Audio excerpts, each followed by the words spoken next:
6h05, então vamos começar já. Olá, Rita, bem-vinda. Orlando, mais ou menos 1 hora, não é? Eu vou pôr.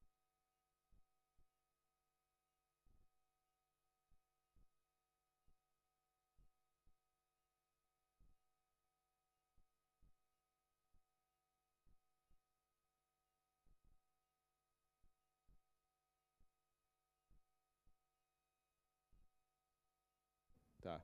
Boa tarde a todas e a todos, que bom ver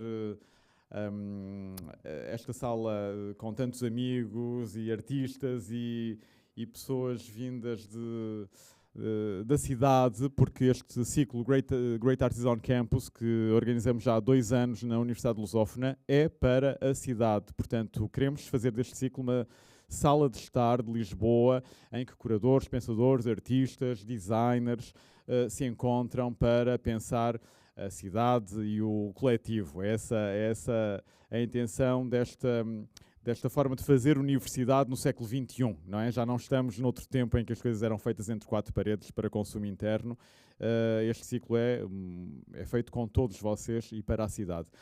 Eu queria agradecer ao Carlos Bunga ter aceitado o convite da Universidade Lusófona. É um grande prazer receber-te, Carlos Bunga, não só porque somos apreciadores do teu trabalho, como sabemos que tens uma vida densa, cheia, e estás a desenvolver nesta semana um workshop com a Fundação Gulbenkian, e estar aqui ao fim de um dia representa um grande gesto de generosidade teu.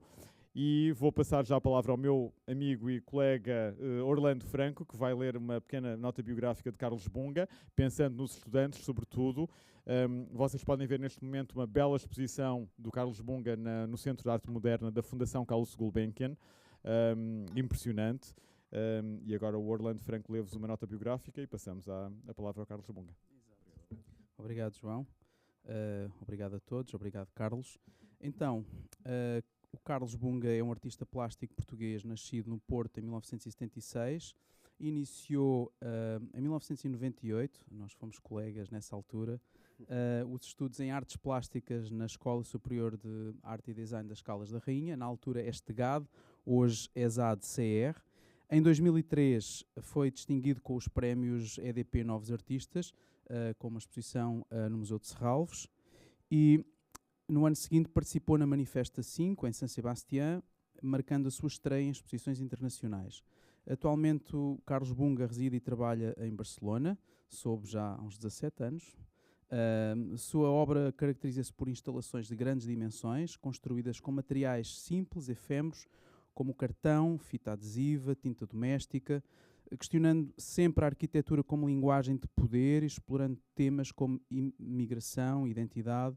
Ao longo da sua carreira, realizou diversas exposições individuais e coletivas em instituições como o Museu Nacional Centro de Arte Reina Sofia, em Madrid, e neste momento tem uma exposição, como o João disse, uma exposição no Centro de Arte Moderna, aqui na Fundação Carlos Gulbenkian. Já convidámos muitos alunos a visitarem, mas os que ainda não visitaram devem visitar, uma exposição impressionante. Por isso, a exposição está até 26 de março e agora passo a palavra ao Carlos Bunga. Obrigado.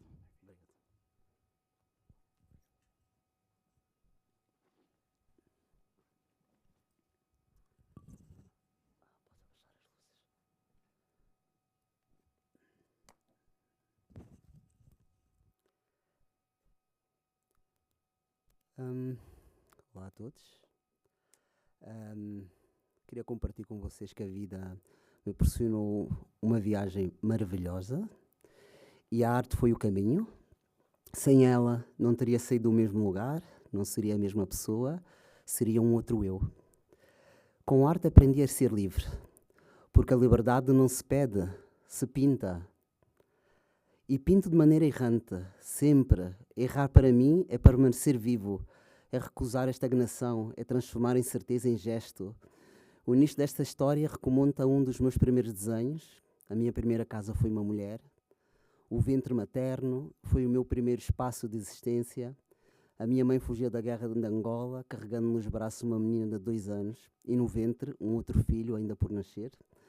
Neste desenho, ela se torna casa e criatura, animal ao mesmo tempo. Mãos de 4 dedos, meio humanos, meio animais. segura o ventre gestante.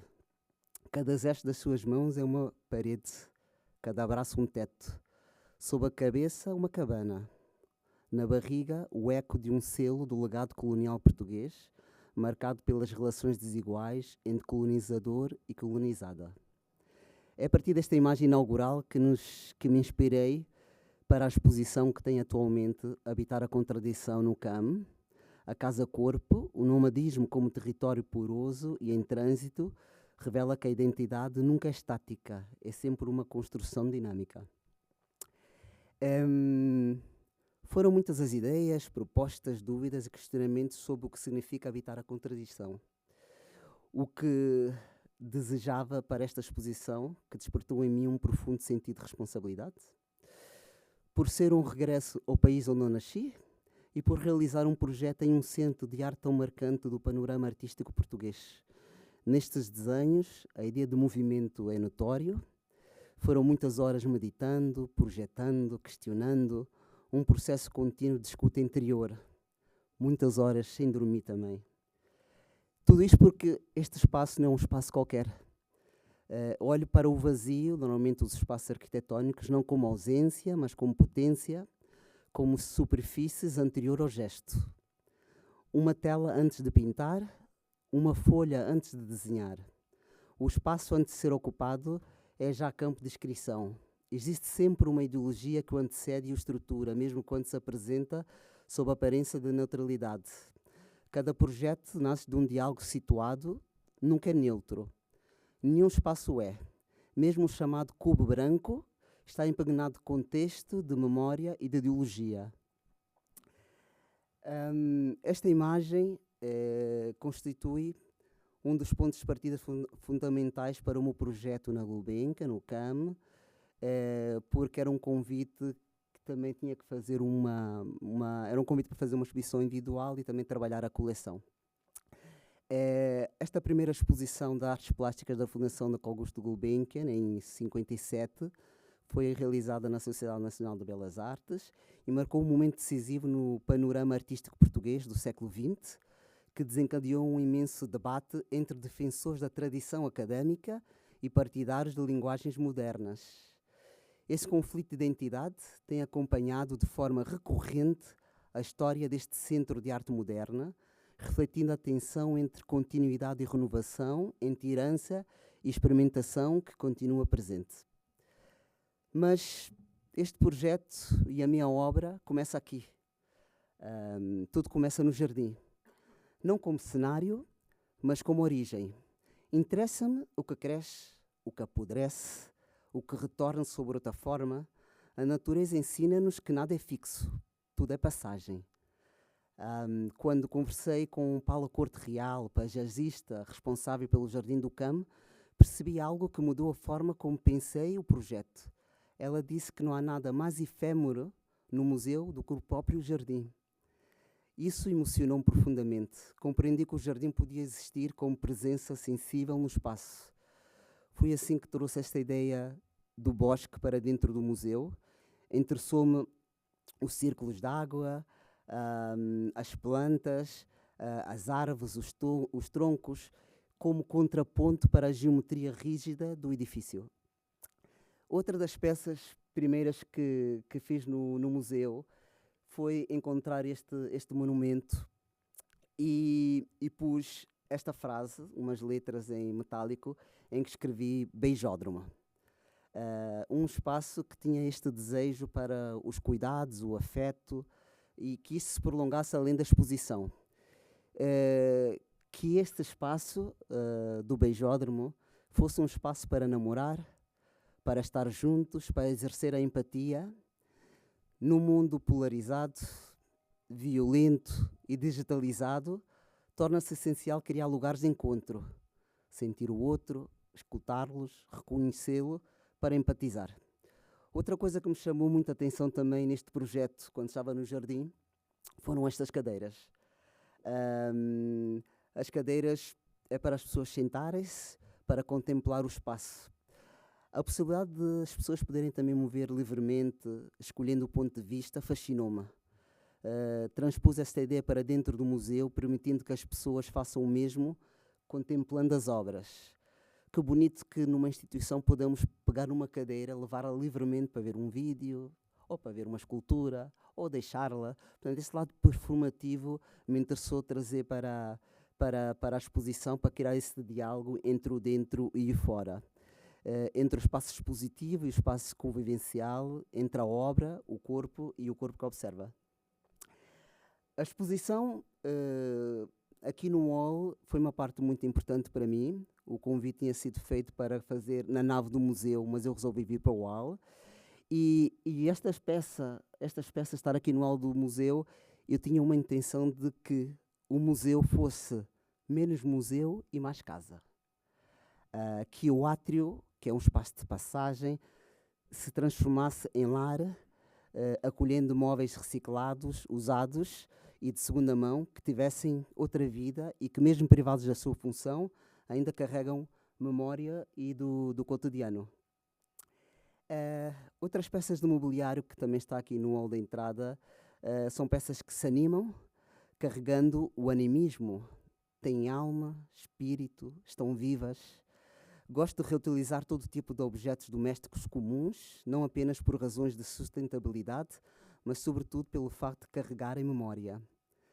Quando intervenho neles, fragmentando-os ou alterando a sua forma, faço com um profundo respeito e reverência, porque os objetos domésticos estão carregados de animismo, têm alma, têm espírito, estão vivos. Estes saltibanques estes mobiliários foram apresentados recentemente na Bienal de Pontevedra, em Espanha, e estavam inspirados nos artistas de circo que desfilam e equilibram a gravidade. Nesta televisão tinha um vídeo que está no museu, para os que viram, que era o The Way Things Go, onde cada ação desencadeia uma outra ação e que leva a uma outra coisa. E toda a exposição está pensada nesta lógica de encadenamento invisual. Cada presença provoca outra, cada memória convoca a seguinte. Também na televisão, no hall da entrada, há um vídeo, que é um vídeo da RTP, onde fala desse momento quando a companhia da Ballet Gulbenkian terminou, que ela foi fundada em 65 e terminou em 2005, e nesse vídeo os bailarinos partilhavam com grande emoção o impacto desse momento, a dor da perda e a mistura da sensação de casa e pertença que a dança nos oferece. Essa tristeza dos bailarinos no vídeo da RTP, pelo fim da companhia Ballet Gulbenkian, me impactou muito. E por isso queria que a dança também fosse algo que estivesse na exposição e que sempre está presente no meu trabalho. Essa relação entre corpo e espaço. Ao colaborar com bailarinos, aborda a improvisação, a interação e o movimento. A efemeridade da dança também e principalmente esta ideia do envelhecimento inevitável do corpo, que reflete essa natureza transitória que também está nas minhas próprias instalações. Adoro quando o público, por exemplo, entra e começa a dançar de maneira inconsciente, seja olhando, seja tocando ou movendo-se pelo espaço. Essa espontaneidade encanta-me, faz-me sentir vivo e transforma a experiência em algo profundo e libertador. Este bailarino que aqui está é um dos bailarinos que eu convidei para vir para o museu na inauguração. E é um movimento que a mim faz-me imaginar como se o público também pudesse fazer na exposição.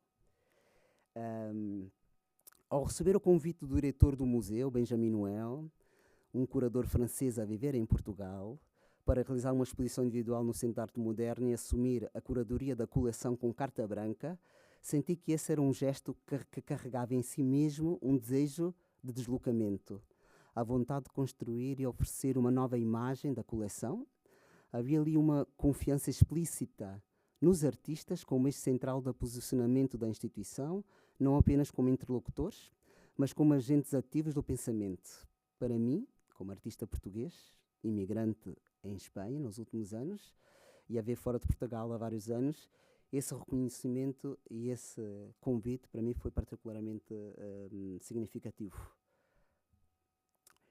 O meu primeiro impulso foi escolher com o curador obras da coleção, O curador desta exposição foi uma decisão minha, é o Rui Mateus Amaral, que é um curador português imigrado e chefe no Canadá, é chefe curator do Moca Toronto, e é alguém com quem já tinha trabalhado e cuja visão sempre trouxe consistência e profundidade ao meu trabalho.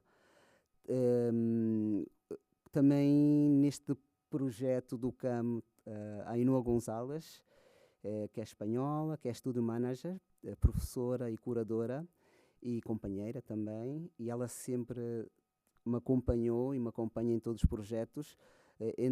Entre todos fizemos esta imersão no CAM, que era uma imersão, que era um desafio bastante grande. Neste sentido, queria falar particularmente do olhar do estrangeiro. Eu que estou fora, um diretor que é estrangeiro, um curador que é estrangeiro, e o que é que isso significa para este projeto?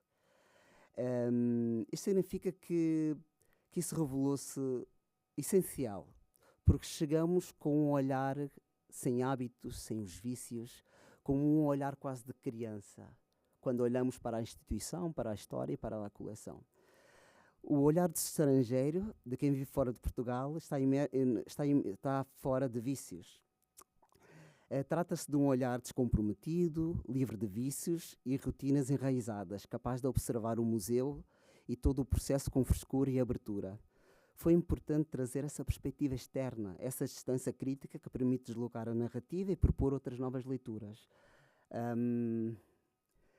Aqui nesta imagem temos duas cadeiras do jardim. Nós pedimos que o museu incorporasse ou comprasse cadeiras. Foram compradas 20, que espalhamos pelo museu, para que as pessoas fizessem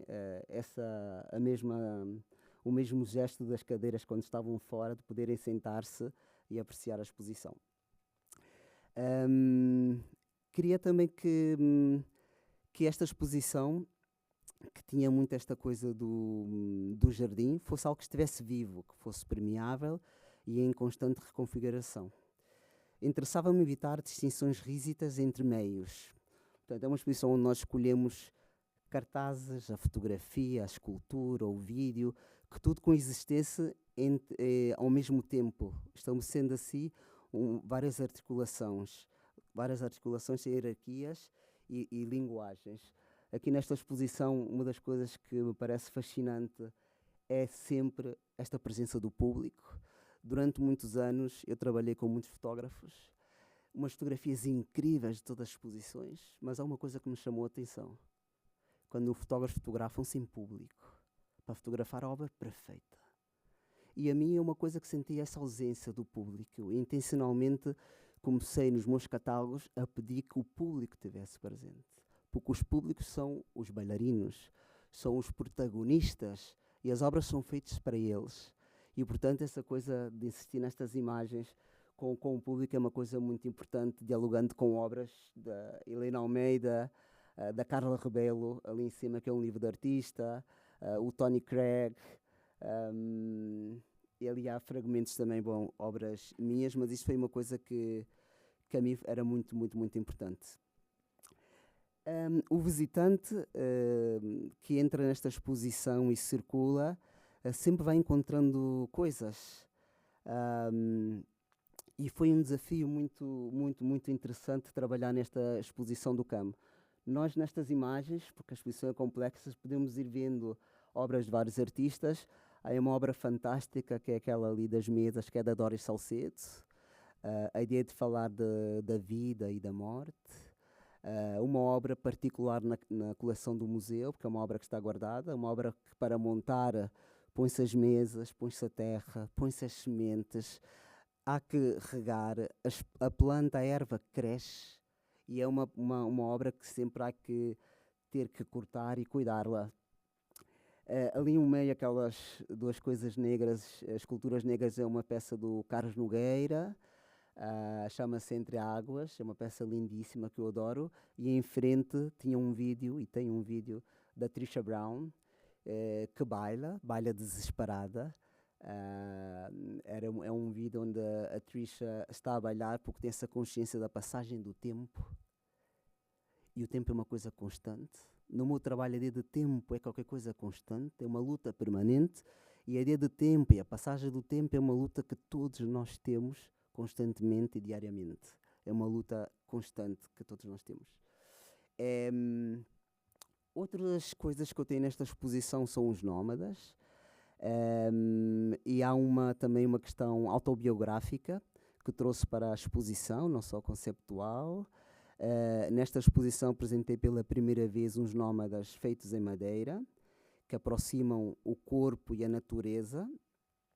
Neste caso, queria só mostrar um pouco o processo. Portanto, os nómadas não baseiam-se apenas em casas de arquiteturas de pessoas, dos humanos, também estão baseados em arquiteturas dos animais. Aqui são uma coisa de insetos. O Caddisfly é um inseto que me fascina e emociona. É um inseto que vive em rios de água doce. É uma larva muito pequenina que vive no rio. Quando é pequena, ela vai recolhendo pedras e vários elementos que vai encontrando, vai fazendo uma carapaça, e quando é grande, para proteger-se, e quando é grande se solta, se torna borboleta, e quando é adulta põe os olhos e volta outra vez na água. Essa coisa de viver fora da água e dentro da água, esse nomadismo, essa autoconstrução sobre esse animal, foi uma coisa que me fascinou. E todos os nómadas que temos feito, todos têm uma história. Todos têm algo para contar. Os nómadas nascem da ideia da deslocação, não pertencem a um lugar fixo, nem a uma identidade fechada, estão em trânsito entre cultura, corpos e espécies, sempre em transformação. Carregam um abrigo no lugar da cabeça, casa e peso, memória e proteção, o corpo com proteção de criança, habita esse instante frágil, antes da linguagem, antes do jogo, é a forma mais pura de existência. Cada nómada que aqui temos sempre tem formas, o corpo de criança. Tem a medida da minha filha, porque estou interessado nesse momento em que estamos ainda em crescimento. Essa passagem de criança para adulto, esse estado de transformação, portanto, sempre está presente, e esses nómadas todos sempre têm esse corpo de criança, 4 dedos, não tem sexo, e todos contam uma história. Me parece fascinante esta imagem deste espectador, olhando para aquele nómada que foi posto na parte de fora, observando aquele nómada da parte de fora, aquela cabeça é um Caddisfly, aquele inseto que eu vos disse. Esta exposição também está cheia de ecos, o dentro e o fora. Estas janelas abertas foi intencional da nossa parte para que o jardim pudesse entrar também para dentro da exposição. E depois cada nómada, como este nómada aqui em cima, é uma metáfora também de uma das casas que eu vivi, o Forte Peniche, que é o Museu da Resistência. Vivi ali 5 anos, porque era um centro para refugiados, mas não quis representar esse nómada, esse castelo, como o Forte Peniche. Quis representar o Castelo da Areia. Emergir nessa consciência da criança, no mundo dos sonhos. Essa coisa que os pais têm de proteger e deixar os filhos sonhar. Neste trabalho mais autobiográfico desta exposição, a exposição que tem mais trabalhos meus autobiográficos, que eu nunca tinha feito. O facto de voltar para Portugal é algo que me acentuou isso, que é o país onde eu nasci. Uma das obras é esta, casa número 17. Esta casinha é construída a partir de uma caixa de cereais.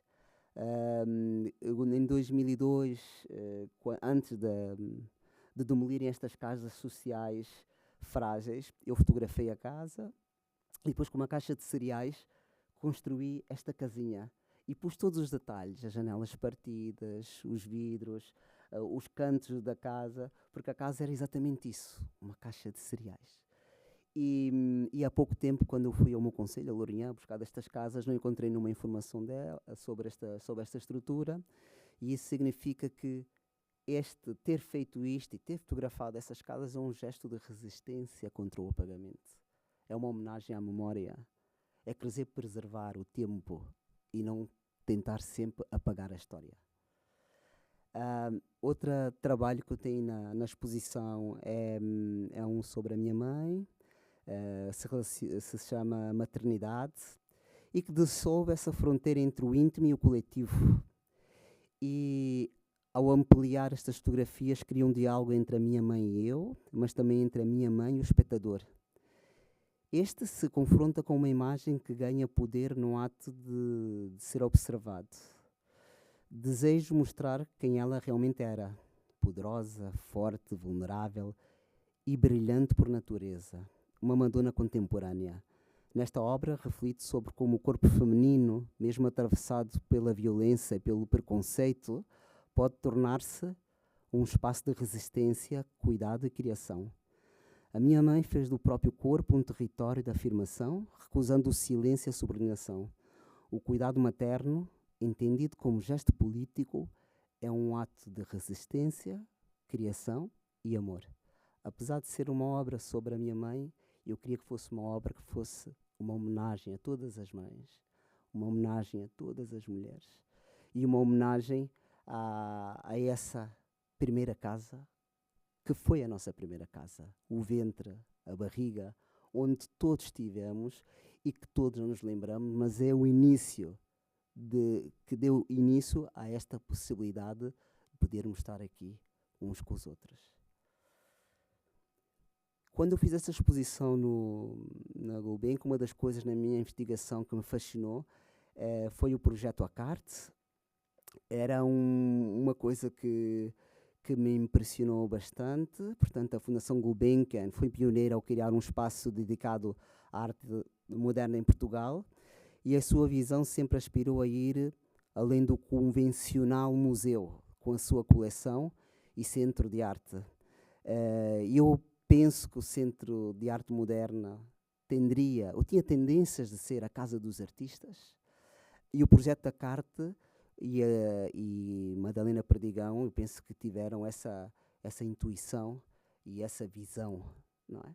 De entender, como a própria Madalena Perdigão dizia, vamos correr riscos, vamos cometer erros, vamos permitir que outros corram riscos e cometam erros. Essa frase foi uma inspiração para mim, e eu penso que o Centro de Arte Moderna é um centro que tem as condições para ser a casa dos artistas, para ser um espaço para a experimentação. O diretor do museu, Benjamin Wall, que agora já não é diretor, eu entendo que foi a pessoa que me convidou. A mim, na minha ótica, eu acho que compreendeu essa lógica com clareza. Havia ali uma confiança explícita nos artistas, concedendo-lhes carta branca. Eu acho que é um movimento muito atrevido, uma carta branca aos artistas, não apenas como executores de ideias, mas como interlocutores e agentes ativos de pensamento. Essa abordagem redefine o papel da instituição. Ela não são apenas vitrinas, mas espaços de criação, diálogo e provocação. Em tempos em que a arte muitas vezes se vê medida por fórmulas seguras e conservadoras, a herança de projetos como a Carte nos lembra da importância de apostar no risco, de valorar a experimentação e de reconhecer o artista como parceiro na construção do presente. A minha seleção, digamos assim, de obras do museu tinha algumas coisas muito importantes. Conceitos como efemeridade, memória, a experiência da ausência.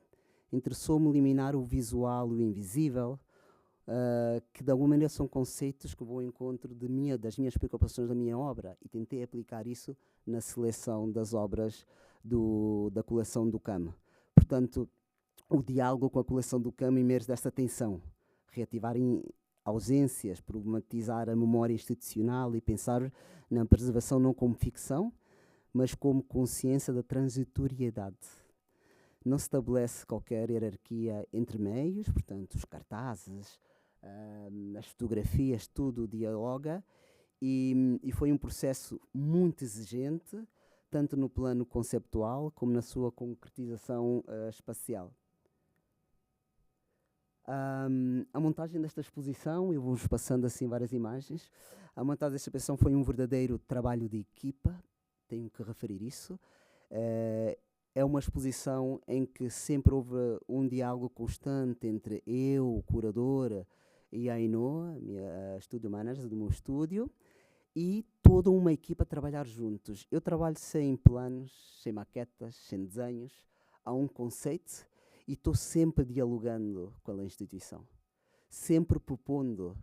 Eu entendo que os artistas devem e têm essa inquietude, essa rebeldia para testar as instituições. E as instituições, ao longo do tempo, as mudanças que fizeram, as revoluções que tiveram, vêm dessa rebeldia dos artistas. Portanto, para mim é importante pedir e falar com as instituições e sempre levar as coisas com esse sentido de risco. Eu sou um artista que cresci de alguma maneira dentro dos museus, desde o início, desde que ganhei os prémios EDP, sempre houve um interesse a nível de curadoria e a nível institucional pela minha obra, pela sua natureza. Em vez de ter uma obra que os artistas, normalmente os artistas fazem as suas obras no estúdio, pintam, escondem o que querem mostrar, mostram não sei o quê, choram, gritam, mas no meu caso não se envia a obra, se envia o artista. Durante muitos anos, e por ter um projeto que é site-specific, um projeto que dialoga com o espaço diretamente, considero que os museus são o meu estúdio, há que tomar todas as decisões. É uma maneira de trabalhar que vai ao encontro daquilo que o Walter Benjamin já nos dizia, aqui ou agora, e para mim me relaxa quando chego ao museu e digo, ok, isto é o meu estúdio. Não? E essa coisa de ser o estúdio é essa capacidade de aceitar, tomar riscos, e que a instituição também, e sempre há uma divulgação, um diálogo. As instituições, relativamente ao meu trabalho, quando faço estas instalações com o cartão e tudo mais, sempre se põem um pouco nervosas, eu também, porque é um trabalho que rompe uma série de paradigmas e de convenções. Estas instalações, como eu digo, não têm maqueta, são instalações que podem ter este cartão metros e metros, 15 metros, 20 metros de altura. São feitas sem madeiras, sem ferro, sem estrutura, só cartão e fita. Aparentemente, e quando comecei, esta ideia parecia impossível. E eu acredito que a palavra impossível só é impossível se acreditamos nela. Portanto, a impossibilidade torna-se possível quando acreditamos que é possível fazer. Há que ser teimosos, há que pôr em prática as ideias. Muitas vezes temos ideias e nós as concretizamos porque pensamos que não pode ser, ou porque alguém nos diz que não pode ser. Há que insistir, há que acreditar nos sonhos, há que acreditar que podemos voar. Portanto, nas instalações site-específico, sempre eu digo que há um problema que é a gravidade, não podemos voar. Temos as paredes, temos a logística, temos as burocracias, e nesse diálogo trabalho nos espaços fazendo estas instalações. Concretamente com o CAM, sempre houve uma equipa fantástica. Estas instalações são em círculo. Estas são placas de cartão que nós compramos, têm 3 metros cada uma por 1,5 metros. E todo o corte, as dobragens, a instalação no espaço é feito no momento do museu.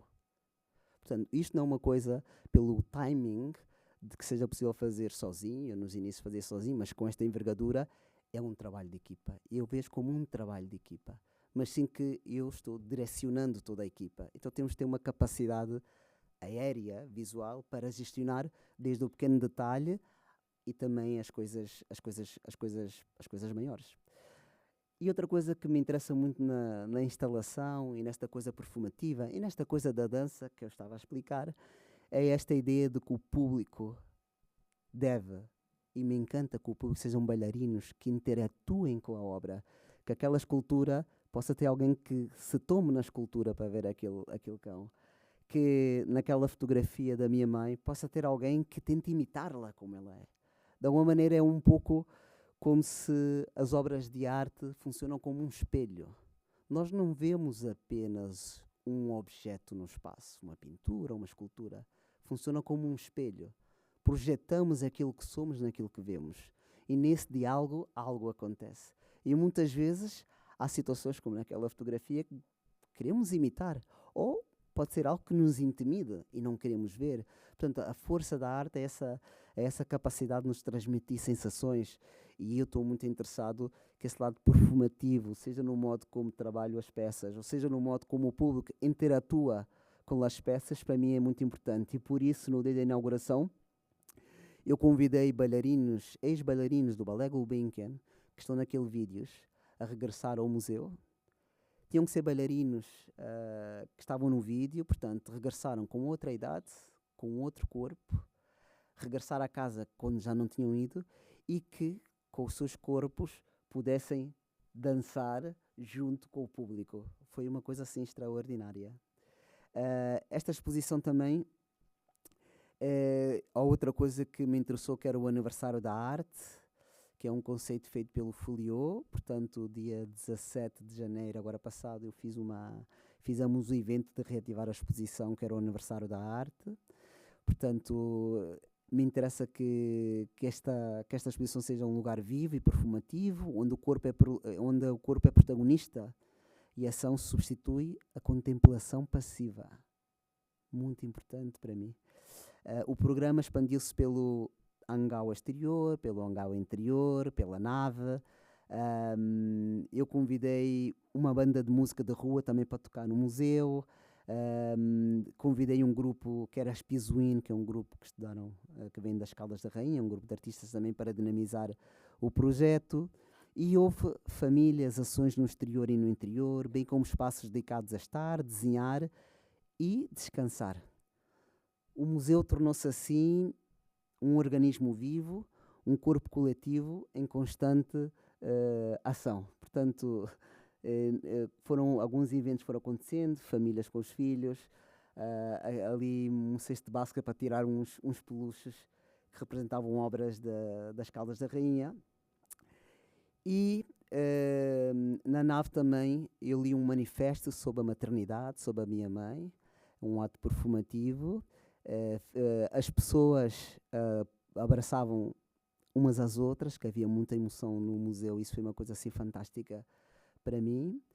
E depois também esta coisa de que o museu, na minha ótica e no meu desejo, de que o museu seja menos museu e mais casa, seja um espaço que funcione como uma praça pública, um espaço para o encontro, um espaço para a empatia, um espaço para estar juntos, um espaço que contraste com o digital, que contraste com o Instagram, que contraste com a internet, que é um lugar artificial, é um lugar ficcional, manipulado.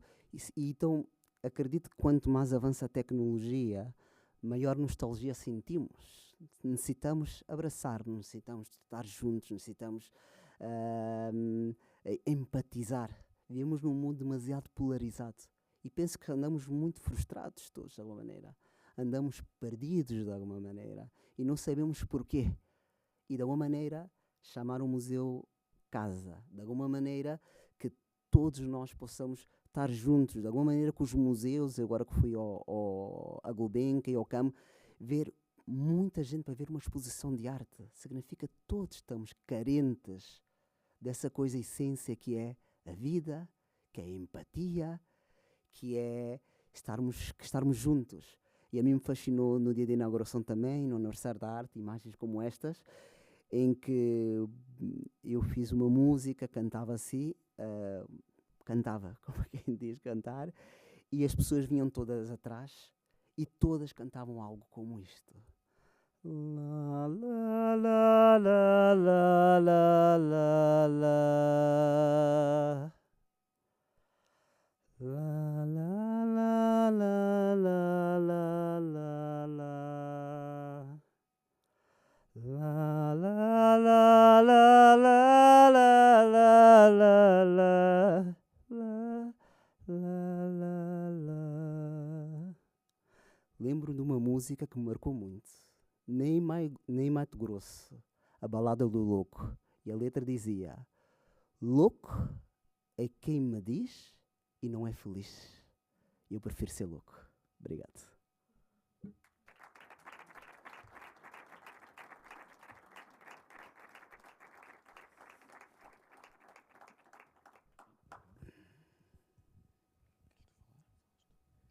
Bem, Carlos Bunga, estamos todos tocados por esta viagem contigo. Eu peço desculpa, tive que sair no terceiro minuto por uma questão logística. Agora é o tempo de abrirmos à plateia a troca de ideias e questões que tenham para colocar ao Carlos Bunga. Não há assistentes de sala, portanto somos uma comunidade autossuficiente. O microfone passa de mão em mão. Levantem o rabo da cadeira para ajudarem os outros a alcançar o microfone. Quem quer quebrar o gelo? Iglantina Monteiro? Eu não sei como, para já, porque não era gelo, é ao contrário, não é? Foi muito emotiva a tua apresentação. E tal como muito emotiva foi a visita ida à exposição, que eu tive a oportunidade que já fui e que quero voltar, aliás, depois de tudo que eu ouvi. E é esse dado, esse elemento, essa ideia de comunidade, não é? Que tu consegues criar e que uma pessoa sente quando entra. E em alguns dos teus objetos, por exemplo, aqueles objetos que têm vontade própria, não é? E que se desdobram logo à entrada, não é? E realmente aquilo, não sei, estou a falar só daquilo que eu senti e vivi, mas é essa liberdade que tu sentes entrando lá, não é? Ou seja, esta ausência, se tu quiseres, de uma grelha teórica de leitura para... E isso é, sem dúvida, isso é extraordinário, como é que tu conseguiste passar isso, não é? Ou seja, isso talvez para mim foi das coisas que eu senti com mais força, foi essa possibilidade,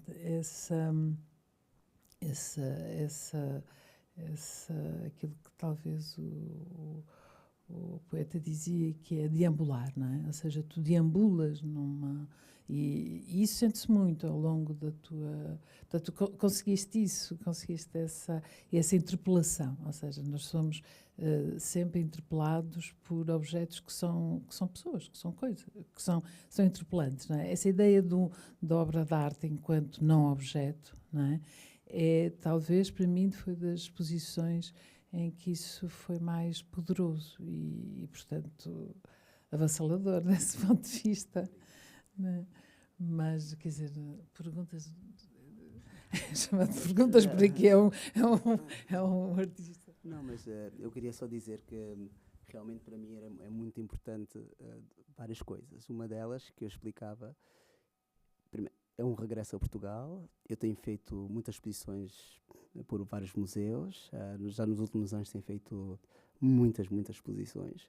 Mas essa exposição, por ser o país onde eu nasci, estou fora de Portugal, teve um plus um pouco diferente. Mais particular, um sentido de maior responsabilidade. Também ser o Museu do Cam. E queria fazer uma coisa que realmente fosse particular e também, porque cada exposição é uma possibilidade de pôr em prática conceitos, ideias, coisas que queremos fazer. E uma das coisas que aprendi é que quando nos convidam para uma exposição, és uma possibilidade maravilhosa para poder sonhar. E esse sonhar é tentar pôr ideias que estão na gaveta, pôr em prática, tentar sempre levar o trabalho mais longe. Nem que seja dialogar, não confrontar, é sempre um diálogo com a instituição. E aqui nesta exposição há duas coisas que me parecem particular, que é reafirmar a importância da natureza. Que esta exposição começa primeiro na natureza. E o que é a natureza? A natureza é um lugar onde temos que voltar a conectar-nos. Conecta com a vida. Ela nasce, ela cresce, ela se transforma, ela tem os animais.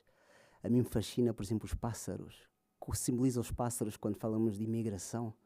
Cruzam céus, as baleias cruzam mares. Esse mundo sem fronteiras. E essa coisa da natureza tem uma série de metáforas que a mim me fascinou trazer para dentro da exposição. E depois na exposição era fulcral, porque o museu me convidou para fazer na nave, mas também foi fulcral estender a exposição e ir para o hall da entrada. Esse espaço onde as pessoas vão tirar o bilhete de entrada, esse espaço onde as pessoas vão para o restaurante, vão para a loja, um espaço onde não pagas, e aí começa a exposição. E começa com objetos domésticos, que os objetos domésticos têm animismo, em muitas culturas o animismo fala de espíritos. São uma extensão do nosso corpo, são ferramentas que nós utilizamos para poder manipular esse espaço de casa, e para mim era muito importante que esses objetos fossem como fantasmas, que estão em movimento, como os bailarinos. ou como o nosso movimento no espaço. Mas essa parte dos objetos em movimento e estarem no hall da entrada foi uma coisa muito, muito importante como introdução da exposição. Porque a exposição não começa dentro da nave, mas começa no jardim e diria, inclusive, que começa primeiro dentro de cada um de nós. Olá, Bunga. Antes de mais, parabéns, porque eu confesso que muitas pessoas me tinham falado da exposição e não tive a oportunidade de ir na inauguração e fui agora recentemente e fiquei totalmente surpreendida e queria dar os parabéns também porque é um espaço muito difícil de trabalhar e eu acho que, sem dúvida, já vimos ali outros artistas e outras curadorias a quererem trabalhar aquele espaço que nem sempre resultam da melhor forma.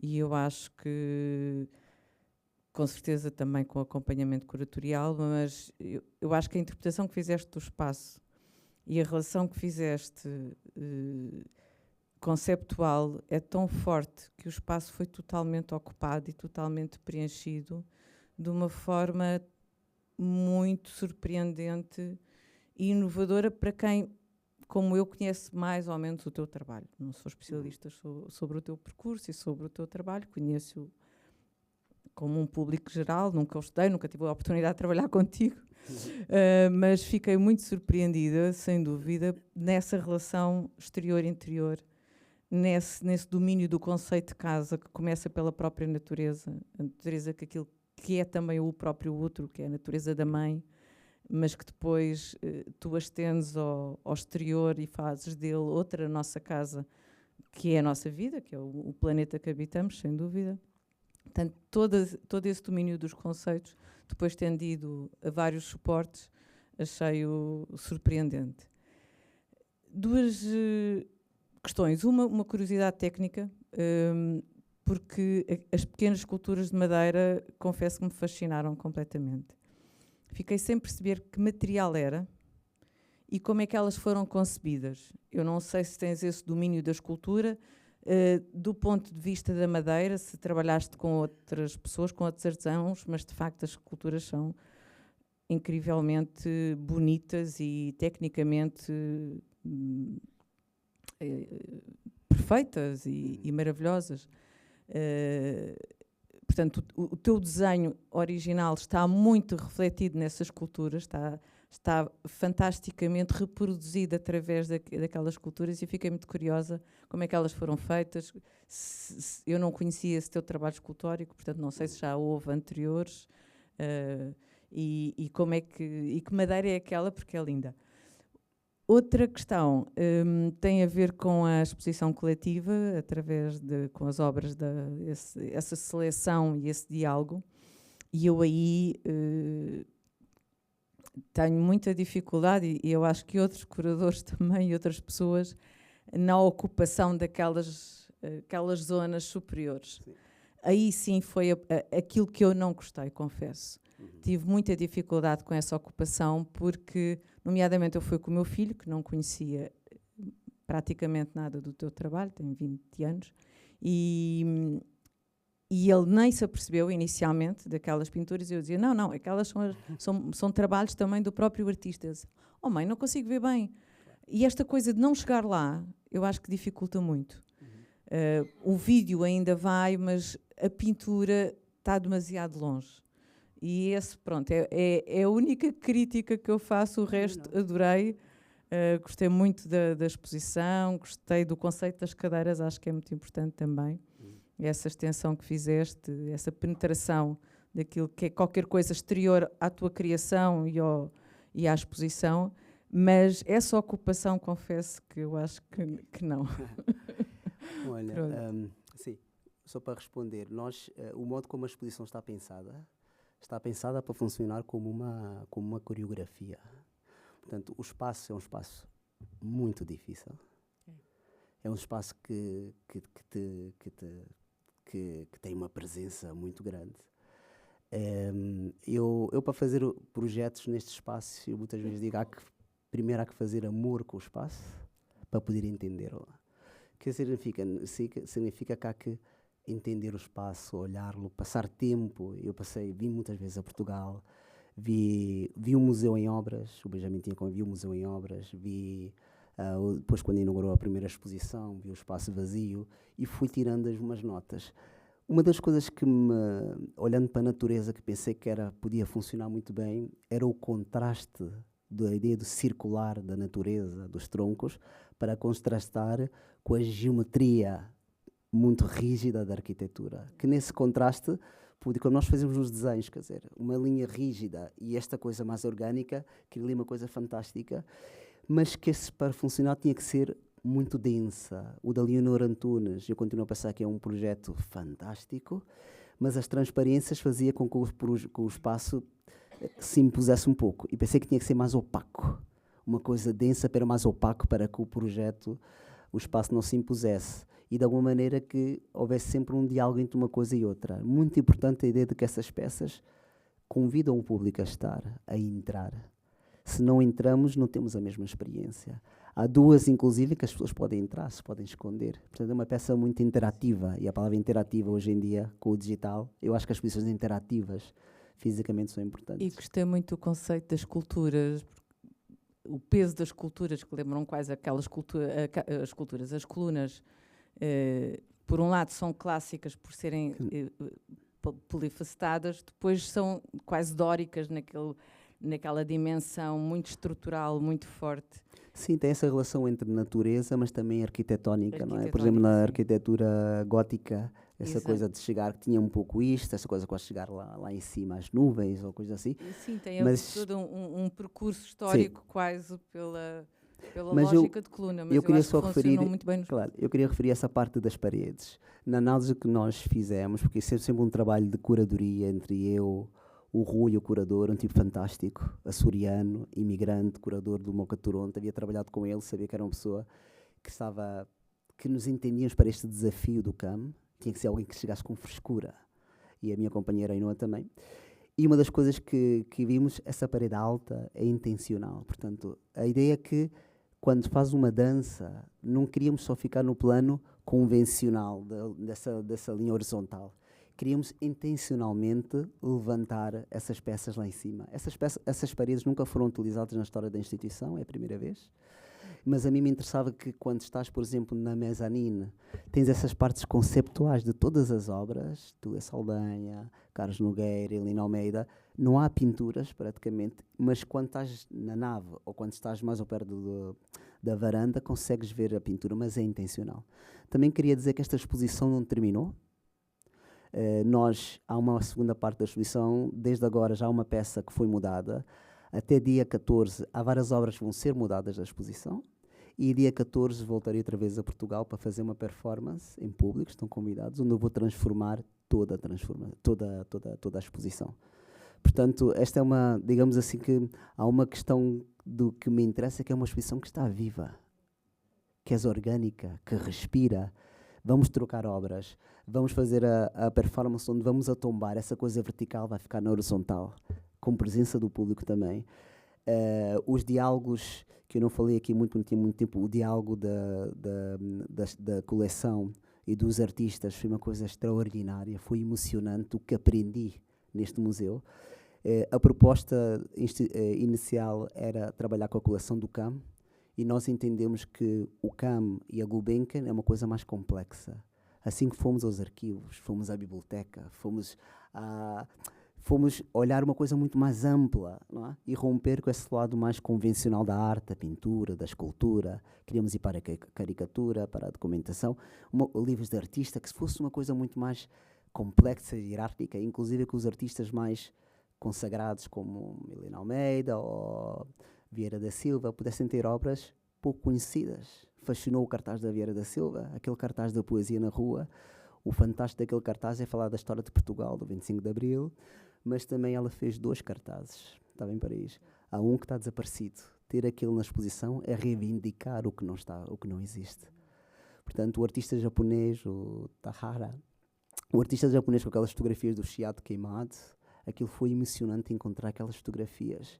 Eu lembro de pequeno ver o fogo em 88, Pusemos estas fotografias, estão na exposição numa vitrine, e aquela vitrine é uma vitrinas que encontramos no museu, feitas para a exposição do Álvaro Siza, nosso grande arquiteto, e trouxemos essas vitrinas com essas fotografias. O interessante é que estas vitrinas foram feitas para a exposição do Álvaro Siza, e o Álvaro Siza é o arquiteto que renovou todo o Chiar. Portanto, os diálogos entre o arquiteto, a memória da ruína, a pintura da Helena Almeida com o vídeo Parede, em que eu rompo a parede, a Helena Almeida sai da tela, toda a exposição tem umas conexões que emociona. Esses diálogos estão extremamente bem feitos. Eu gostei muito desses diálogos.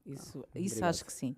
Agora, a dificuldade de chegar à tua obra, para quem não a conhece tão bem, aí é que neste momento, como nós percebo vamos... que às vezes há esse Não, desejo de ocupar o espaço. É intencional, é intencional. Mas Porque não parabéns, de queríamos qualquer realmente que a exposição fosse o espaço, apropriar-te do espaço, que o espaço estivesse todo em movimento. Essas pinturas, o que me fascina é como se olhasse um edifício que está lá em cima, um altar, quer dizer, mas é intencional, é intencional. Depois tens outras obras que estão numa posição mais convencional.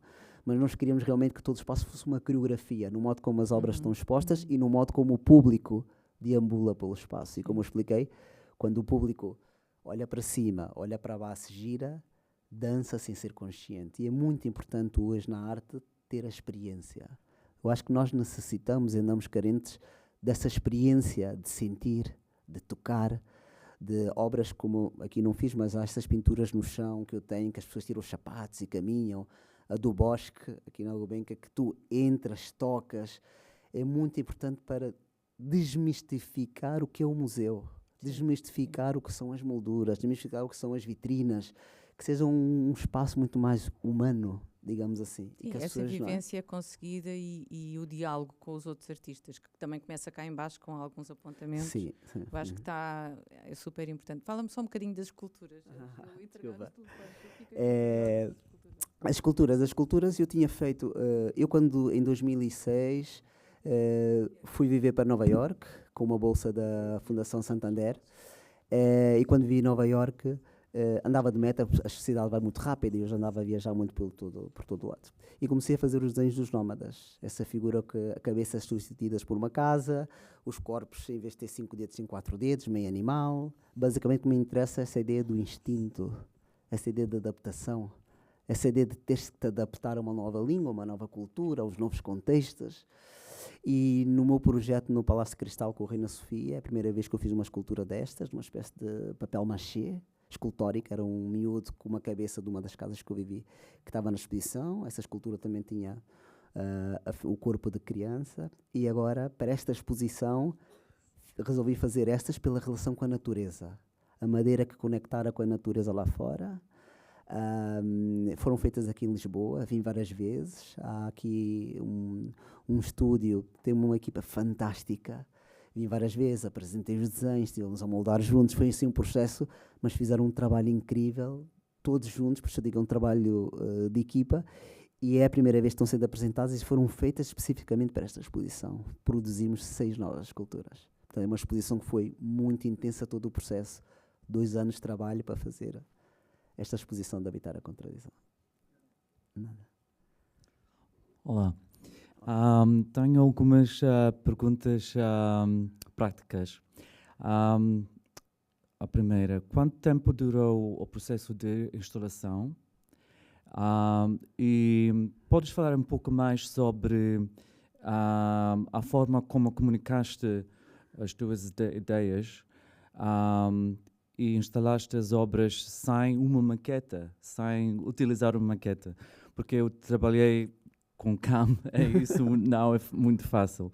Então, como é que trabalhaste com a Rita Albergaria, a arquiteta no CAM? Sim. Para mim, como eu expliquei, foi muito importante ter trabalhado com o curador, o Rui, alguém que é imigrante português, mas não está aqui, mas para mim é muito importante esse olhar de frescura com que chegamos para ver as coisas. Isso foi uma coisa muito importante. A Rita é da instituição, é arquiteta, também nos ajudou, também foi uma parte importante. Mas a Rita tentou concretizar as ideias que nós íamos dando. Não é? Essa ideia de trabalhar sem uma maqueta ou um desenho é uma coisa muito particular, digamos assim. Eu costumo dizer que a minha maneira de pensar, a minha maneira de trabalhar, está mais próxima de um pássaro que constrói o seu ninho do que de um arquiteto que constrói a sua casa. Porquê? Há uma complexidade e há outras maneiras de trabalhar. Normalmente com as instituições, sempre é um drama, entre aspas. Tu queres fazer uma instalação com, não sei, são muitas placas de cartão com metros e metros de altura, ocuparem todo o espaço. Há um risco elevadíssimo. Significa que há que confiar. Por isso a da carta branca. Significa que há que acreditar. No início foi muito difícil, obviamente, atualmente os curadores, os diretores veem os trabalhos que eu tenho feito e ficam um pouco mais relaxados, mas sempre há uma desconfiança. Bem, mas como é que isto vai aguentar? Mas uma das coisas que aprendi nestes anos todos, quando trabalho, ou quando vais para os países nórdicos, Alemanha e tudo mais, quando começas a trabalhar desta maneira, as pessoas olham-te sempre para si como uma pessoa rara. Isto é tipo, ui, o que é que está a fazer? E depois vais trabalhando, as pessoas vão se rindo, as equipas, ui, a ver este e tal, vai crescendo. Mas quando a peça começa a estar assim mais ou menos a meio, as pessoas vão ficando mais sérias. E quando começam a ver a peça completa, as pessoas se emocionam, trazem as famílias, continuam a perguntar, pá, mas isto não parece real, mas há uma coisa, mas é uma insistência, digamos assim, em acreditar que o impossível é possível. Mas com as instituições é complicadíssimo. Trabalhar e no CAM, com esta escala, não é? Foi um processo intenso, mas é tudo uma questão de diálogo e insistência. E acreditares, tens que acreditar no que fazes. E a instituição também tem que confiar. Se isso não acontece, já não te convidam a fazer o projeto, já não farás o projeto. Portanto, eu estou muito agradecido pelo convite, né, do CAM e por dar-me esta possibilidade de fazer uma peça com esta envergadura e com esta escala. E não há maquete, assim. Há ideias. Eu apresentei uns desenhos. Esta instalação nós demoramos à volta de 3 semanas. 3 semanas a montar tudo, talvez 4. A montar toda a exposição. Porque não era só... Há um agravante, é a instalação site-specific, é a coleção, são as pinturas. Há outro detalhe que não falamos, o catálogo, que estava pronto na inauguração. é um outro filme, foi complicadíssimo, mas conseguimos ter, parecia impossível, mas conseguimos. Suamos suor e lágrimas, mas conseguimos.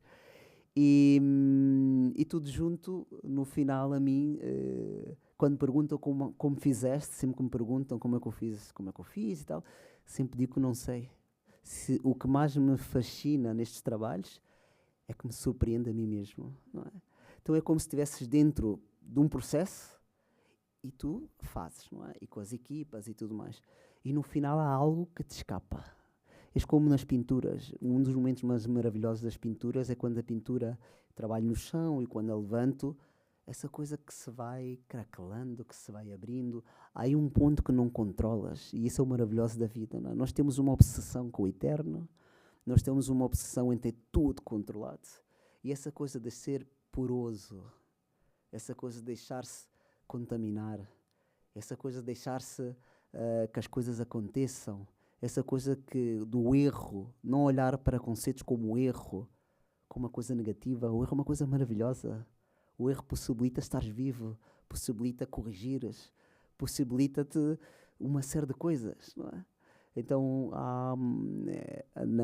em todos os projetos que eu tenho feito, trabalhar desta maneira, cada um deles daria um livro, porque sempre há diálogos, discussões, conversas, mas no final acontece uma coisa que é fantástica, que é coisa que me surpreende a mim, e a instituição também há uma coisa que fica ali no ar que escapa, não? Aqui no campo, uma das coisas que mais fascina, há ali um silêncio, não sei se é pelo próprio material, há ali um silêncio, há uma espécie de aura ali, e ver como o público reaciona com a exposição é muito... E a quantidade de pessoas que vai ver a exposição emociona bastante. E isso faz com que o que tu fazes faz sentido de alguma maneira. Não sabes explicar bem porquê. Há ali uma coisa. Agora, a nível práticos, se me perguntas, como durante muito tempo, que me perguntam, como vendes? Como vives disto? As perguntas mais lógicas é outra. Para que serve a arte? Não é? Para que serve a arte? Essas perguntas que são mais práticas, que muitas vezes são uma espécie de armadilha, não é? Serve para muita coisa. E, por exemplo, quando perguntam sobre a arte, eu sempre digo, a arte serve para alimentar o espírito.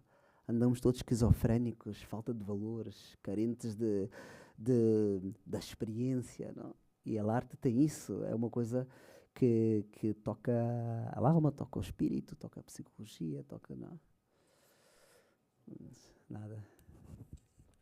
Bom, Carlos, as tuas palavras são maravilhosas. Eu queria dizer, eu não tenho perguntas para fazer, mas realmente gostava de discordar com o João pela primeira vez. Geralmente eu estou muito de acordo com ele em relação ao que ele diz, e sobretudo ao que ele faz, mas desta vez discordo. A plateia não podia estar fria de maneira nenhuma com as palavras que o Carlos disse. Eu próprio me emocionei e queria, em vez de dizer isto depois de acabar, dizer-te que gostei muito de te ouvir. Além de gostar muito do teu trabalho, gostei muito de te ouvir. Em vez de dizer isto muito pessoalmente, gostaria de dizer isto mais em público. Realmente, muito obrigado, Carlos. Tiveste umas palavras muito bonitas, humanas, coisas que fazem parte da vida, percebes? Para mim a arte exatamente faz parte da vida também. E é isso. Obrigado, Carlos. Obrigado. Carlos, eu também gostava de deixar isto em público. E é mesmo isto, não é? Eu, quando fui à inauguração da tua exposição, fiquei deslumbrada o tempo todo. Deslumbrada. E agora, quando te ouvi explicar tudo, passei o tempo todo a chorar. Chorei o tempo todo. Portanto, olha, és um louco tão bom e eu tenho muito orgulho em ti. Obrigado, Vanessa. Eu só queria dizer também que muitas vezes costumo dizer que estou feliz de estar vivo. Eu acho que todos nós devíamos estar felizes e agradecidos de estarmos vivos, de estar aqui. Há pessoas que não podem dizer o mesmo. E também dizer que realmente esta coisa da mãe é algo que nos toca a todos. E realmente essa primeira casa, não é? A casa de todos nós é um lugar que nos conecta a todos e que todos empatizamos e que todos sentimos fazer parte dessa casa, não é? Então, estou muito contente de vocês todos estarem aqui. Obrigado por terem estado aqui a ouvir-me. E se daqui sair alguma coisa que vos possa ter, que possam levar para casa, isso já está bem. Obrigado. Carlos, sei que falaste muito, mas ainda não acabou. Desculpa. Eu também faço minhas as palavras que foram feitas, que foram aqui ditas, elogiosas. Fui ontem ver a exposição com os meus filhos e hoje estava a dizer que ia estar contigo, com o artista da exposição, e pela primeira vez eles surpreenderam-me com que fixe, que bom que vai estar com ele. E, portanto, eles, por norma, não têm assim uma reação tão... Mas ontem a exposição teve esse impacto, estava muita gente, de facto. Nós coincidimos na escola das Caldas da Rainha nos finais dos anos 90 e inícios dos anos 2000 e, de facto, tu falaste aqui sobre a tua instalação. Ia trazer aqui ou ia perguntar uma coisa mais ligada. Estamos numa faculdade, uma escola de artes, ou seja, a universidade tem uma escola de artes e é neste contexto que estas conversas acontecem. Temos aqui alunos e eu conheci-te, cruzámos-nos num espaço sem limites, na altura. Eu achei que a tua exposição tinha uma dimensão muito... E agora percebi na tua conversa... tem um lado muito vulnerável, apesar de se impor com um material frágil de uma forma vigorosa, tem uma dimensão muito vulnerável e que é essa própria passagem pela história experimental, até do período escolar, do período de experimentação total. Há uma coisa curiosa que eu posso, não sei se concordas ou não, mas o domínio sobre o espaço é uma coisa que também talvez se tenha conquistado na experiência da escola, num espaço com o pé direito enorme, num pinhal, com árvores por todo o lado e a possibilidade de poder fazer, já na altura, uma instalação ou um projeto cuja escala não tinha limite. essa é uma marca da escola, das Caldas, e de facto muitos artistas que saíram de lá têm uma relação com a escala até dos edifícios, do espaço exterior e interior, muito particular. O teu caso é muito, muito particular mesmo, e ficou logo evidenciado no início, quando tu começaste, e aqui essa confiança de domínio do espaço é de facto uma coisa muito exclusiva e que te faz depois também perceber, a ave sabe que vai ter um ninho. Ela não precisa de um desenho pré-inicial porque sabe que vai ter, aquilo vai acontecer. Queria que falasse um pouco sobre isso, sobre se isto faz sentido o que eu estou a dizer ou não. Tu tens uma parte na exposição onde tens essas referências e trabalhos iniciais e experimentais. Outra, eu não vou aqui... há uma referência, eu visitei Barcelona não há muito tempo e visitei a Sagrada Família e, de facto, aquelas colunas absolutamente físicas e imutáveis tem aqui uma presença por causa dessa relação orgânica e o jogo do perecível, do que não fica, do que é destruído e do que é ilusório também fica aqui muito acentuado na tua instalação. Sim, olha, relativamente a a última parte de Barcelona, eu vivo há 17 anos em Barcelona. A Sagrada Família é um templo extraordinário, mas não é seguramente o que mais me fascina em Barcelona. Uma das tradições incríveis de Catalunha, Barcelona, são os castelhés.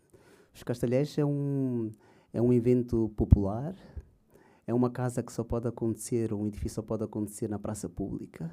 Basicamente, quando é verão, normalmente vê calor, as pessoas juntam-se e umas sobre outras constroem estas torres humanas. E aquilo é uma coisa que me emocionou desde a primeira vez que eu vi.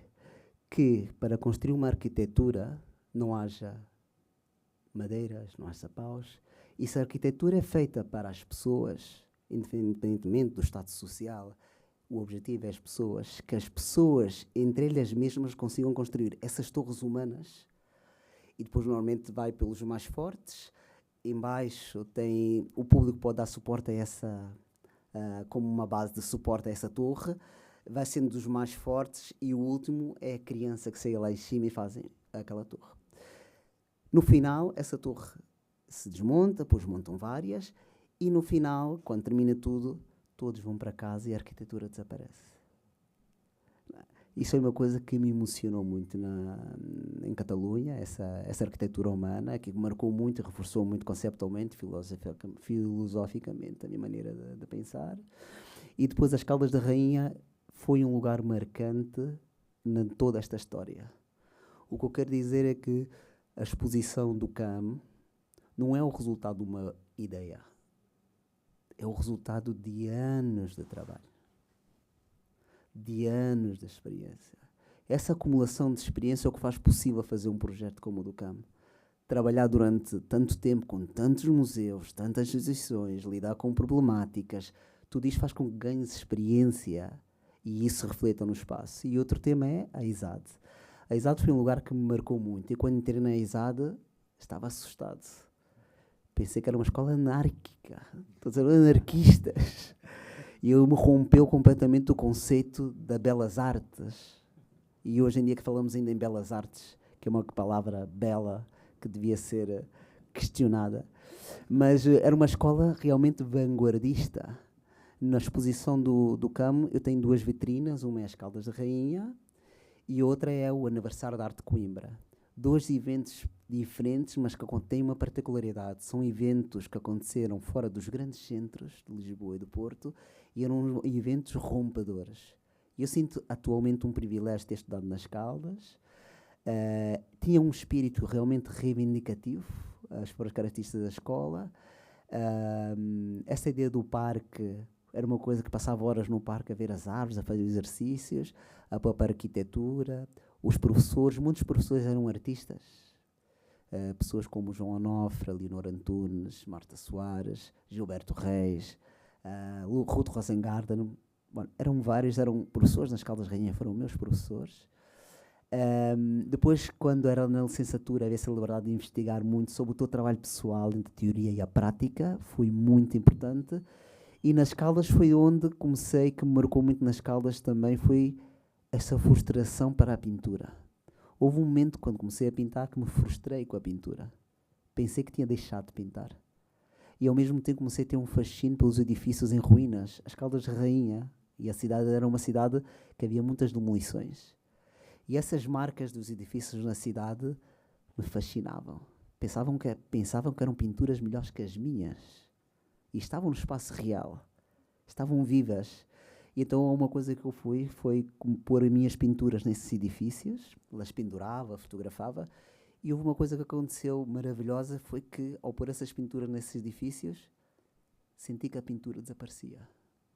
Que significa que estava fazendo um gesto ao contrário do ready-made. Estava a contextualizar essas pinturas no seu espaço, de onde vinham, e ela desaparecia. O que importava era o espaço, não era a pintura, que a pintura era todo o espaço. Então as Caldas da Rainha, assim que essa coisa de sair para a rua, essa coisa dos encontros nos bares, esse companheirismo, havia uma coisa que era muito mais como a escola. Era uma coisa muito mais complexa e que a mim me marcou muitíssimo. E esta frustração da pintura, comecei a romper as minhas telas, punha-as na rua, e quando comecei a olhar para os edifícios, fascinou-me tanto, comecei a fazer essas pequenas casinhas de cartão e papel, querendo materializar uma ruína, até que decidi fazer uma primeira peça. A primeira peça que eu fiz de uma instalação foi na escola, no corredor da escola. Fui buscar cartões na rua, ia pela estrada com os cartões, montei no corredor, montei, pintei por dentro, cortei, demoli, e isso foi como uma descoberta. E a partir daí, essa coisa do corpo e tudo mais. E a partir daí, houve algo que me chamou muita atenção, que foi quando tentei demolir as minhas peças com um fio, aquilo rompeu-se, mas há uma coisa das Caldas, e há muitas obras que estão aqui no CAM, que vêm desse período. O vídeo Lampa, aqueles 2 vídeos lá em cima, o vídeo do corte de cabelo, a peça dos fragmentos, o da parede, foram todos feitos num contexto escolar. Portanto, há uma série de obras dos inícios, digamos assim, em que eu era completamente inconsciente. Há algo que no processo criativo que não sabemos explicar, que escapa às palavras. E isso às vezes é um problema, porque queremos identificar tudo, queremos entender tudo, queremos catalogar tudo. E essa coisa de qualquer coisa que te escapa, mas que intuis. Essa coisa de tentar seguir o intuitivo de uma maneira assim. E então isto das Caldas foi um momento que me marcou muitíssimo. E todos estes anos, eu desde 2005 saí de Portugal, estive nos programas ADP, depois fui para a Espanha, estive em Nova Iorque, mas esse lado vanguardista das Caldas da Rainha, esse lado estudantil, o Caldas Late Night, todas essas coisas a mim me marcaram muitíssimo. Foi assim uma coisa que me fez crescer. E aí encontrei um lugar importante, e a ideia do ninho também para dizer, a do ninho é uma coisa que comecei a utilizar porque eu entendo que estas instalações que eu faço são ninhos e os museus, os espaços são árvores. Portanto, esse ninho se adapta a essa árvore, a essas ramas. Se adapta e faz parte dele. E outra coisa que também me interessa quando faço as instalações é pensar que essas peças crescem como uma planta. Não é uma peça que venha do estúdio e ponhas no espaço. É construída diretamente no espaço e ela cresce e se adapta. E por isso essa capacidade que estas peças têm de se adaptar ao lugar.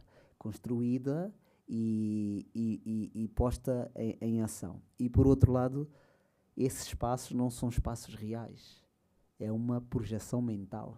Então, as arquiteturas são espaços com história, digamos que é como passado. As minhas instalações sempre digo que é uma espécie de projeção mental, como uma maqueta de um arquiteto. Tu fazes uma maqueta para projetar uma ideia, e o presente é o corpo do espectador. Portanto, quando estamos nestas obras, temos sempre uma experiência temporal entre passado, presente e futuro. Mas as Caldas foi um momento muito, muito curioso. E lembro uma vez em Inglaterra, havia um vigilante que disse: tu estudaste nas Caldas? E eu, mas nas Caldas, sim, é uma escola, e que conhecia. Portanto, é uma escola que era muito periférica, digamos assim, tinha umas características muito, muito singulares, realmente a Lisboa ou Porto, mas isso é o que fez dela uma coisa singular, pelo menos naquele momento. As pessoas viviam na cidade, saíam juntas, bebiam juntas, namoravam juntas. Mas, por outro lado, havia ali uma certas condições que fez com que essa escola se tornasse uma coisa muito, um momento muito particular. E tu vieste ali também, claro. Gostava de dizer que quando entrei na Gulbenkian, tive a sensação que tinha refundado a fundação. Parece um elogio, obrigado. Não, mas realmente há muitos artistas, porque eu fiz uma investigação, tive que estar a investigar o CAM, o Centro de Arte Moderna, desde a sua aparição. Essa definição do que é sempre esteve presente, não é? Portanto, para mim, isso é um elogio. Agradeço. Mais contributos? Sim. Olá, boa tarde. Há uma coisa que eu achei interessante. Foi a primeira vez que eu fui ao CAM e eu vi aqui uma imagem da nave, assim, sem as colunas. É engraçado porque eu, quando vou às exposições, eu perco-me sempre. Eu tenho, às vezes, nem sei para onde é que me viro, sobretudo da maneira que as exposições em geral estão feitas. Eu tenho que admitir, se eu entrasse assim na nave, não fazia a mínima ideia, se não houvesse aquelas colunas, para onde é que eu ia. Saías a correr. Eu acho que talvez saia a correr, para ser honesto. E o que é engraçado, vou chamar os troncos, aquilo dá vontade de ir lá para dentro. Por muito que possa parecer um labirinto, na minha opinião não é, aquilo não nos faz perder, pelo contrário.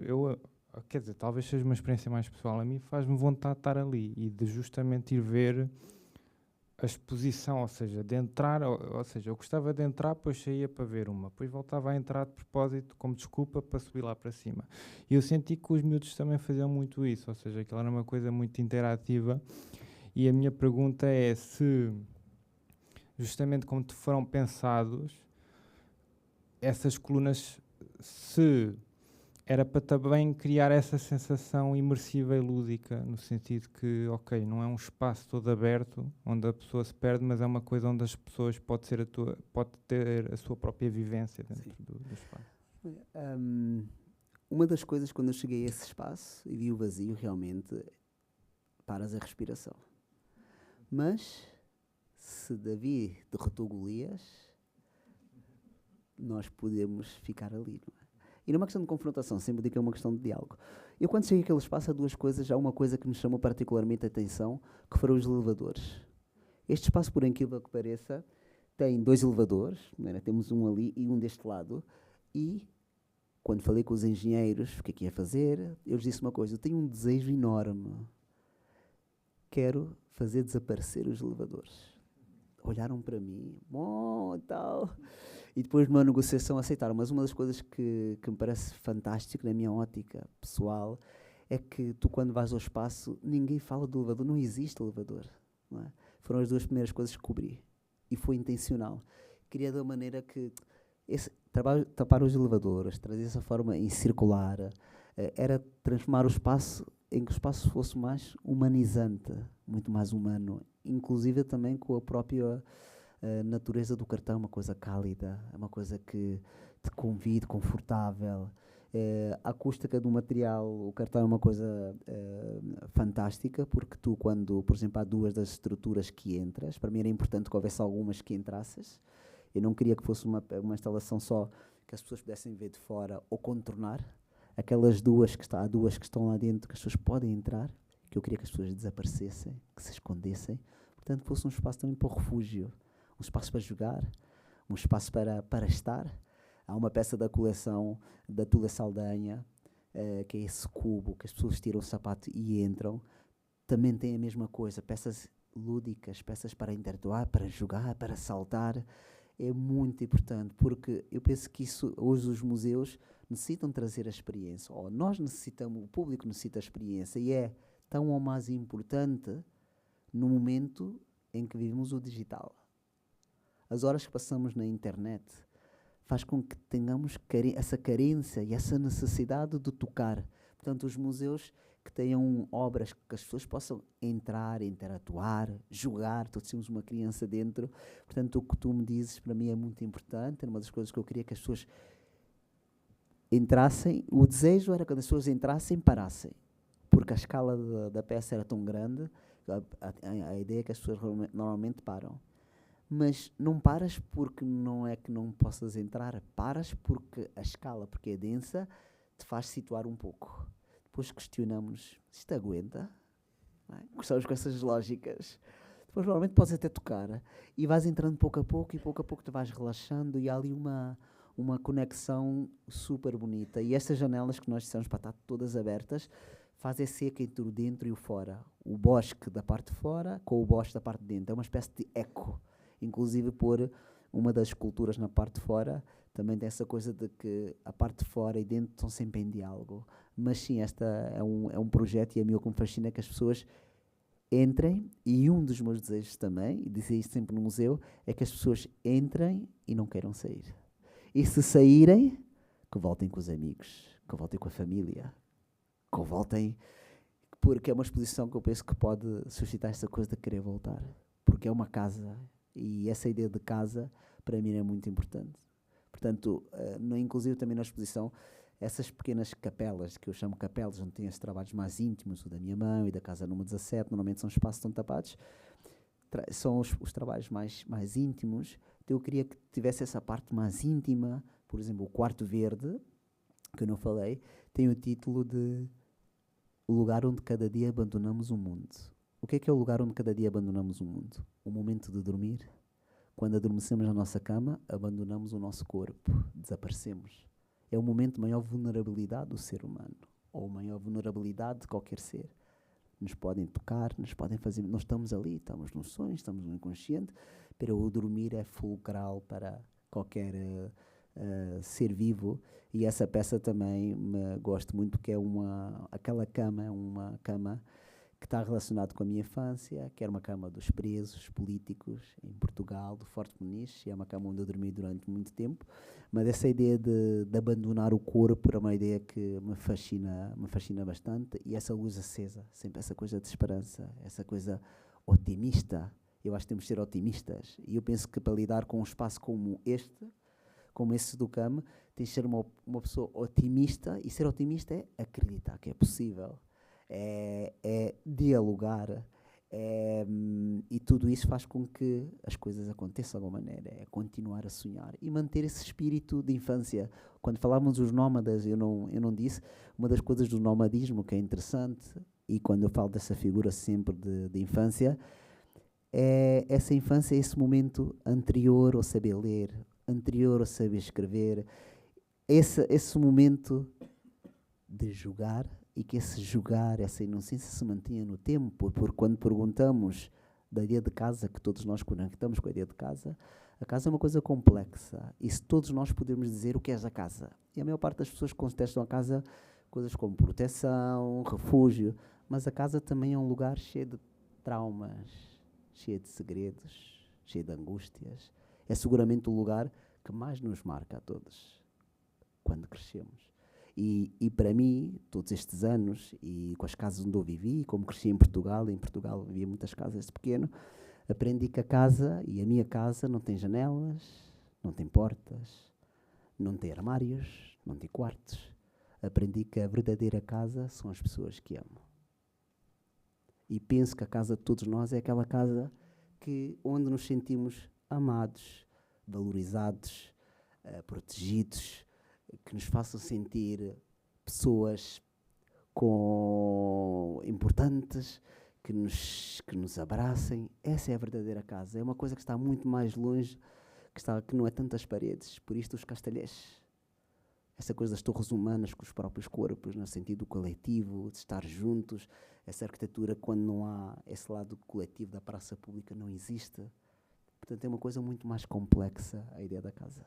E no meu trabalho, e o que eu tenho desenvolvido estes anos todos, o conceito de casa, eu acho que é uma coisa muito importante, é um conceito universal que toca a todos, E isso eu acho que é uma coisa que nos conecta a todos, e por momentos, falando disso, podemos romper um pouco essa coisa da polarização, essa coisa da violência, essa coisa de olhar sempre para o outro como um inimigo, a imigração como uma coisa negativa. Portanto, vemos um momento onde se está fomentando uma narrativa que nos divide, uma narrativa que põe pobres contra pobres, classe média contra classe média, e uma sociedade com medo, e uma sociedade ansiosa e esquizofrénica. É uma coisa que não é só a sociedade, é uma coisa que nos prejudica a nossa subjetividade.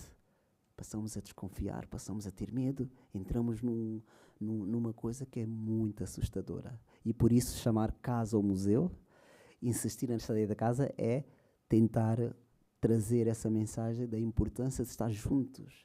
Essa peça do beijódromo, espaço para namorar, para abraçar-nos. No fundo, tem sempre essa conexão de empatizarmos uns com os outros. Este lado mais da humanidade. Obrigado. Eu tenho então só uma pergunta ligada a isso, que é, tem estas colunas que nos causam isto, então porquê? Porquê essa performance? Porquê mandá-las abaixo? Durante muito tempo, estas performances não é a primeira vez que eu faço. As pessoas dizem, porquê que vais destruir a obra? Eu sempre contesto, não é uma destruição, é uma transformação. Nós temos uma obsessão com o eterno. Temos ênfase sempre em manter as coisas, em perdurá-las, em conservá-las. Esta coisa que as coisas desapareçam, a coisa do que o tempo passa, a idade, a velhice, quando morre um familiar nosso, ficamos traumatizados e muda também a nossa concepção da vida. Mas há vezes em que eu já fiz performance onde, depois de construir, antes da inauguração, a desconstruir, outras no dia da inauguração, outras depois da inauguração e outras no final. Aqui no CAM, eu queria fazer isto por várias coisas. Quando eu faço as performances, o que eu estou a fazer é uma espécie de aceleração temporal das coisas. Uma exposição se monta, perdura um tempo e desmontas. E o que eu faço é acelerar essa temporalidade. É quase como se tu agora saísse e tens um acidente, algo acelera a tua vida, ou algo passa a acontecer de uma outra maneira. E como é uma exposição que está viva, orgânica, como a natureza, para mim é importante transformá-la. Assim como mudamos obras, nós vamos mudar obras também da exposição. É uma coisa que normalmente choca. Porque é que tu, com tanto esforço de pintar, de construir, tu mesmo, porque é que vais desconstruir? Mas é que a peça no final da exposição vai ser desconstruída. E o que eu estou a fazer é antecipar isso e fazer uma espécie de aceleração antes do final da exposição. A exposição termina dia 30 e eu vou fazer isto dia 14. De 14 até dia 30 vai haver uma outra sensação no espaço. Me interessa essa ideia de que temos que aprender a questionar porque essa obsessão com o eterno. Nós sempre criamos dispositivos e arranjamos fórmulas para preservar e estamos obsessionados em parar de tempo. Não? É como uma obsessão que temos. Mas o tempo é qualquer coisa constante.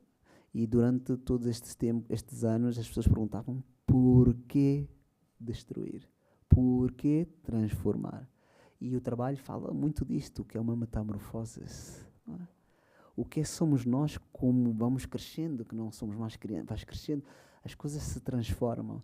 E para mim é muito importante não falar da ideia de destruição, porque a destruição está mais próxima da ideia da morte, de um fim. E por isso insistem em falar em transformação, insistem em falar em reciclagem, insistem em falar em renascimento, com a coisa que renasce e vai para uma outra coisa. Não é? Portanto, a exposição vendrá um outro artista, vão acontecer outras coisas no espaço. E para mim é muito importante que seja com o público. Esta é enorme, não sei bem como vou fazer na exposição, mas para mim é importante, porque o museu para mim é um espaço para experimentar.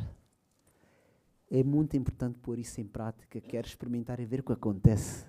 E porque eu não posso fazer uma peça destas no meu estúdio, na minha casa.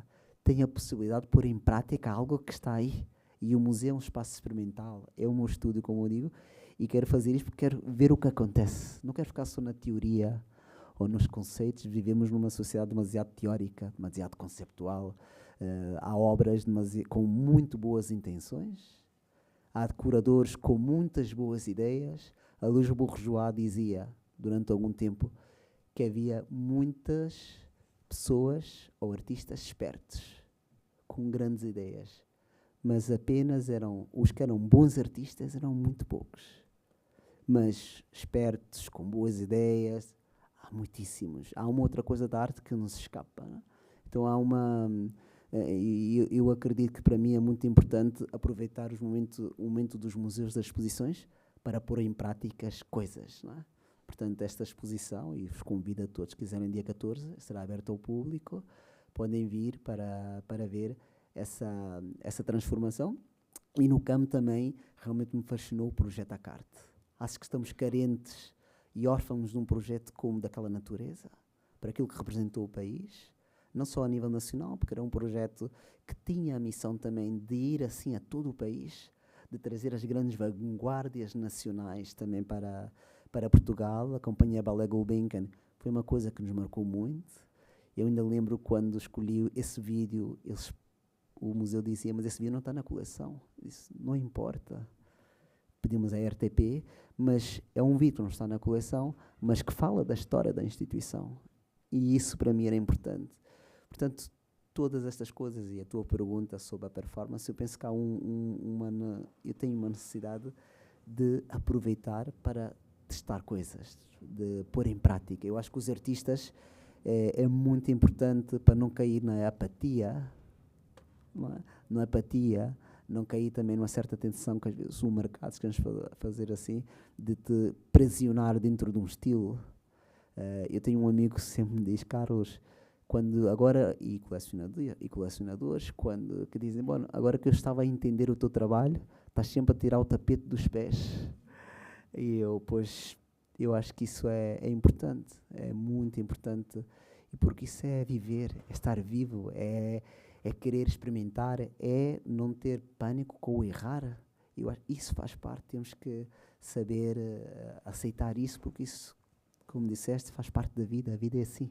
Há um vídeo, só para terminar, um vídeo na exposição, que é o LAMP, que é um vídeo em que há uma lâmpada e eu apareço com um martelo, parto e depois tento com a mão rumo. Há um vigilante do museu que chamou-me um dia, que estava emocionadíssimo. Carlos, tenho que falar contigo. Estive a falar com a minha colega, outra vigilante, sobre o vídeo, e ele dizia que, para ele, não entendia como é que eu não me cortei com as mãos quando estava a buscar os catos, os vidros. E ela dizia, não, o vídeo não é isso. Ele fez uma metáfora que me parece muito bonita.